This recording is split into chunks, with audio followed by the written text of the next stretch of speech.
The sun blazes down on a dusty road as a column of Roman legionaries march in perfect formation. Their sandals kick up clouds of dirt, and their armor shines brilliantly under the sunlight.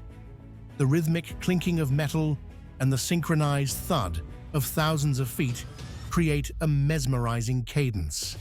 In this silent yet imposing procession, the discipline of the Roman soldiers is evident, standing in stark contrast to the noisy, chaotic charges of many ancient armies. But why did the Romans favor silence in battle, while many of their enemies relied on noise and intimidation?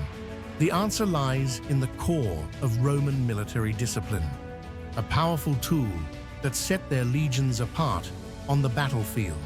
Silence wasn't just a preference, it was a calculated strategy, a cornerstone of their combat tactics. This quiet precision was what made the Roman army one of the most formidable forces in ancient history. Beyond superior weapons and numbers, it was their discipline and meticulous organization that made them legendary. Every Roman legionary knew his role and followed orders without hesitation. In the chaos of battle, silence provided the calm needed to maintain order and carry out complex maneuvers. Julius Caesar, one of Rome's greatest generals, often documented the importance of silence during his Gallic wars. It was vital during ambushes or surprise attacks, where even the slightest noise could tip off the enemy and ruin their strategy. In his work Commentarii de Bello Gallico, Caesar noted how his soldiers maintained silence even when they were eager to fight, showcasing their remarkable self-control. One of the most iconic formations benefiting from this silence was the testudo, or tortoise formation. Soldiers would interlock their shields, creating a nearly impenetrable barrier, resembling a tortoise shell.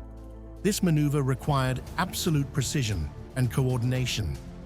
Any miscommunication could create gaps, making the unit vulnerable to enemy projectiles. Silence ensured that commands were followed through subtle visual signals, allowing the soldiers to stay focused on maintaining the integrity of their formation. The Roman army's communication relied heavily on visual and auditory signals rather than shouted commands. Standards like the Eagle Aquila were held high for visibility, guiding the soldiers even in the thick of battle. Additionally, musical instruments like the tuba, a straight bronze trumpet, and the cornu, a large curved horn, played crucial roles. These instruments had distinct, piercing sounds that could cut through the chaos, signaling when to advance, retreat, or change formation. Unlike the Romans, many of their adversaries used noise as a psychological weapon. The Greeks, for instance, had a tradition of invoking the goddess Alala before charging into battle. Their collective war cries were meant to boost their own morale and intimidate their enemies, reflecting their deep belief in divine intervention. The Gauls, frequently encountered by the Romans during their campaigns in Western Europe, were known for their fierce battle cries.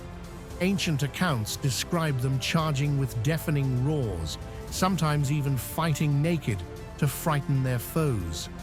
Similarly, the Germanic tribes employed the Berytus, a war chant that started as a low murmur and escalated into a thunderous roar.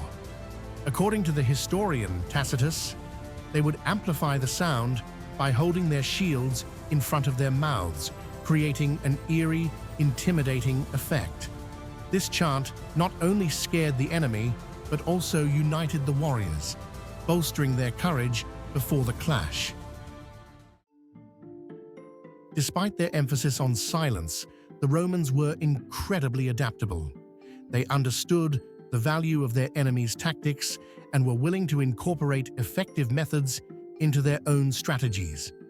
A notable example is during Boudicca's revolt in 61 AD. As the Britons approached with loud shouts, the Romans initially stood in disciplined silence. They waited patiently until the Britons were within range, then broke their silence with a sudden, fierce battle cry of their own. This abrupt shift from silence to noise had a powerful psychological impact, startling the Britons and signaling the start of the Roman counterattack.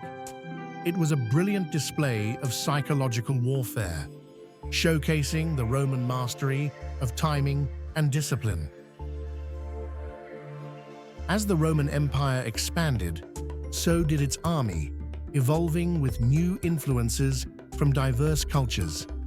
By the 4th century AD, many Roman soldiers were recruited from the provinces and border regions, including the once hostile Germanic tribes. These new recruits brought their own traditions with them. The Berytus chant, once used against the Romans, began to be adopted by Roman auxiliary units composed of Germanic warriors. The Roman military leadership recognized its value and integrated it into their practices, reflecting Rome's incredible ability to assimilate and leverage the strengths of different cultures.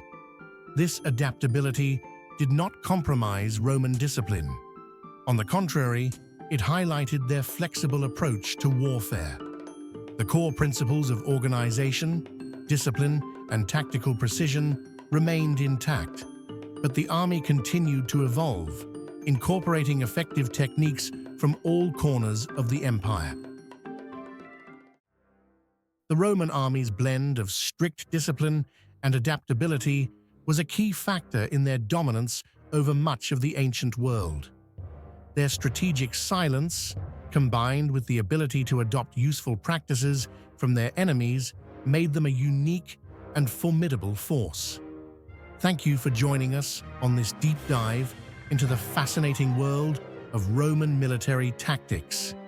If you enjoyed this video, please give it a thumbs up, subscribe to Mysteries of Time, and hit the notification bell so you never miss an update. Your support helps us bring more intriguing history to life. See you in the next video.